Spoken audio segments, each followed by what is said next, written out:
Let's go.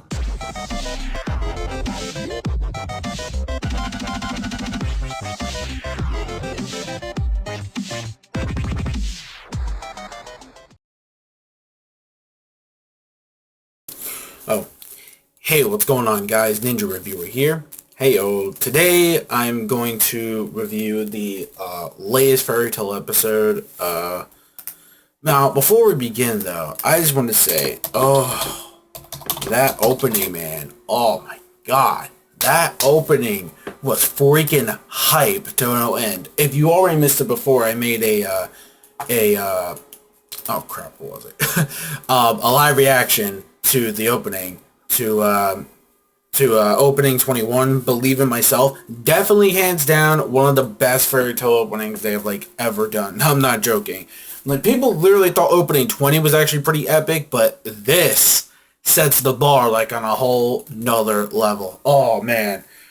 Oh, this was actually really awesome. I really enjoyed every single minute of that opening, and just that opening alone just opened up this episode with great effort. It was actually really cool. But besides the opening and the ending, which were both really awesome, really great, let's just move on with the actual episode. So the actual episode starts off where last time, where Silver pretty much reveals everything, that even though that he's not he says he's not a demon, he's not actually a human, but he's actually a dead man. Pretty much, he is a corpse that has died years ago, the same time that Deliora attacked his entire family. And what happens is that he was brought back of his own body, of his corpse, from a necromancer named KEYES. Now, KEYES, we already know that JUVIA is pretty much battling him. So now we know KEYES' ability is a necromancer using corpses for his own will to actually control the dead to keep on, living for centuries. So that's pretty much KEYES' ability. Now, his ability, KEYES, is actually pretty OP, I'm not going to lie.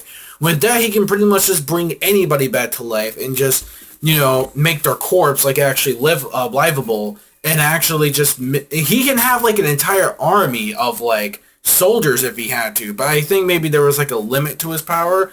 But when it comes to Silver's final words and with Gray's final words, it was definitely a really touching moment. It really was. I'm not gonna lie. And then we get telepathically Gray's father Silver, and then we still get some of the fights going on with Natsu and that other guy. We have Gajule's fight is still going on, sort of.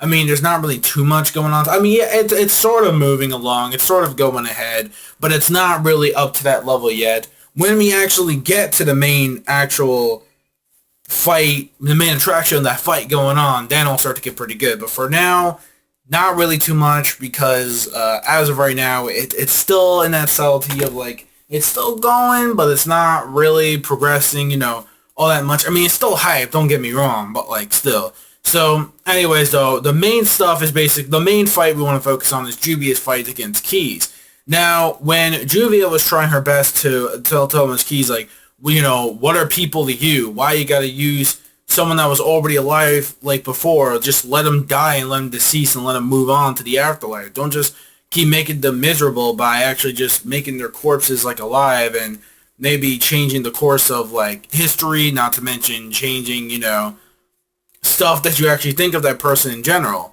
And Silver's why don't you go ahead and kill me and stuff? I was your enemy. I was the one who, we were separate guilds. I'm a dark guild member. Go ahead and finish me off. At least I could be reunited with my wife. But Gray is nah, it's alright. He tried to do it too, because he had the blade. He was about to do it from his ice sword, but that didn't really work out. So instead, he couldn't do it. He just couldn't have the heart to do it, no matter how much his dad begged him to. He just, couldn't do it. So what happens is that, they have the little moment. They tell it, and by the way, I love the little comedy routine when Juvia gets all blushy because Silver's are you Gray's woman? She's no. And we have, of course, our typical Juvia moment, which is actually pretty funny. So then meanwhile, we see that with the fight going on, she's trying her best to use the abilities, but KEYES has the ability to control people's bodies, and, not to mention his powers.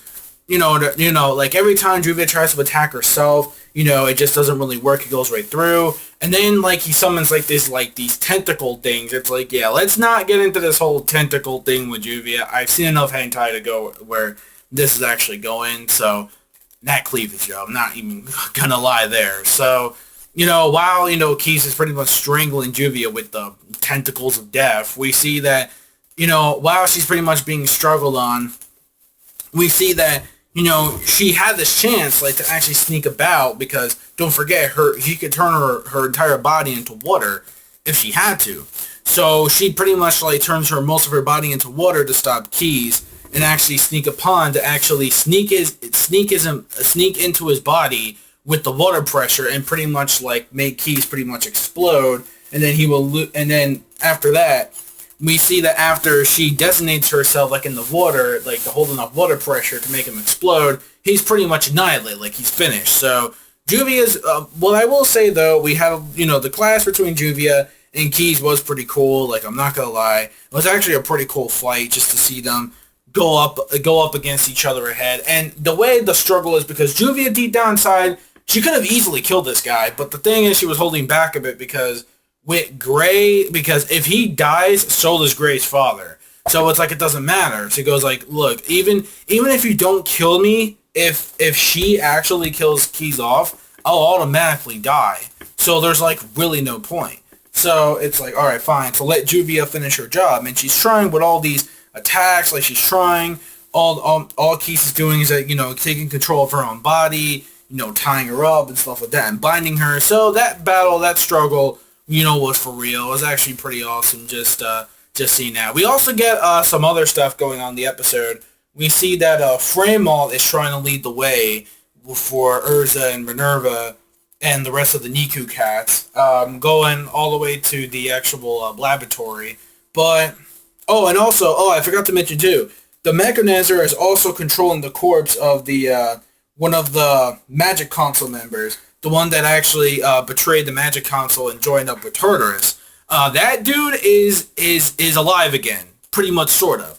And he's finding a way, because he has the knowledge, to actually get into, like, the actual controls of the actual device for Face, and then he has a way to activate all 3,000 of those faces. Like, with the corpse in mind, he can do it. But once Keyes is destroyed, he'll actually die as well. So there was, like, a battle struggle going on, which I really liked. It was really awesome. And then also, it was kind of funny seeing Fremont trying to not lead him into, like, the wrong direction on purpose. And, like, Urza and, Minerva was kind of getting impatient, just, like, squeezing the shit out of him in this little mushroom thing.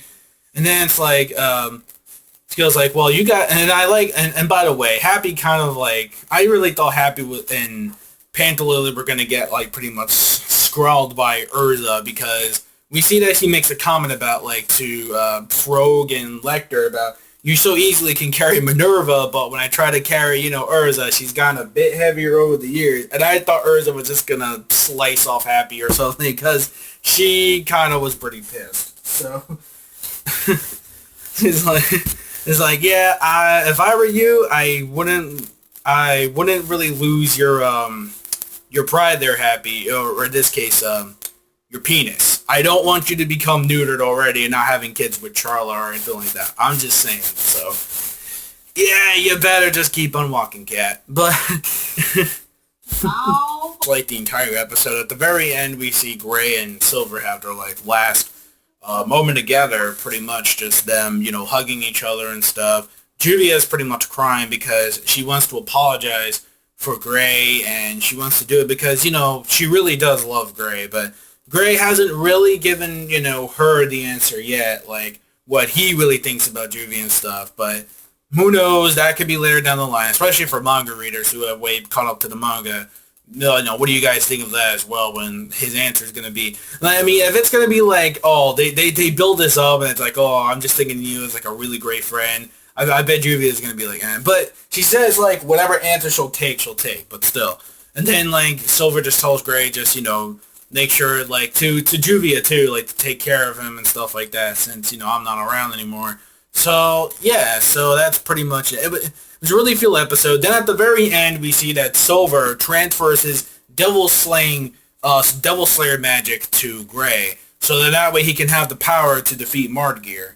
And also, yeah, there's a reason why also Silver, I forgot to mention one more thing, why Silver really joined Tartarus was because to get vengeance on them to actually, summoning Deliora as like a corpse again and stuff like that. So because of that, he wanted to learn that magic to get revenge. In the end, he was going to betray them anyway, so it's not like he was going to stay loyal to Tartarus forever. Just a little side note. So this episode overall, a lot of feels, an awesome way to actually end off an incredible fight. Really good animation. And I'm not going to lie, the animation for this episode was very stunning. I loved it. It was really good, and it really fits, the mood and everything. It was really well done. So if I were to give this episode a score, I would give it about, definitely a 5 out of 5. I found really nothing wrong with the episode, despite, the whole thing with Freymall just trying to lead him into the thing. But other than that, I thought it was really good. I mean, I guess it's because since the new opening started and everything about how hyped it is, I'll definitely give it, because the opening did start off with a huge bang. So definitely, I give it a 5 out of 5 episode. Definitely, a really feel motion train ride of an episode. Definitely can't wait for next week though. There's going to be some pretty awesome stuff coming about. I'm not sure what the preview from what I saw, what kind of content it is. I'm a little fuzzy on that material, but I'll try to remember as soon as I can. But I think Gadget's fight should be coming up quite soon. I saw a team thing of Gadget and Natsu. I think that's going to be one fight I'm trying to remember from the manga, but whatever. So yeah, that's it. Let me know your guys' thoughts in the comment section below of this episode. If you got a lot of feels, if you really just like the conclusion to Silver's story, then by all means, just let me know. Also, what do you guys think of the newest opening, Believe in Myself? Well, I already said this in the live reaction, but what do you guys think? So, that's it, I'm done. So, this is the Ninja Reviewer, signing out. Peace, anime manga fans, keep supporting which we want to watch, and I'll see you guys next week for episode 254. So,